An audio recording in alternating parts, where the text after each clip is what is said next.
So the Page Speed Booster add-on, this just increases the page load times inside your website. There's no settings for this add-on. All you need to do is head into the Debutify Add-ons tab and just check this on. This isn't going to affect your Google page speed. What it's actually doing, it preloads these pages if I hover over the page. These are all being loaded in the background so that when I click on them, they're ready to go.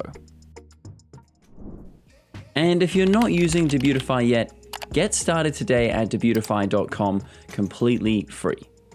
If you have any questions, feel free to reach out to support inside the Debutify app.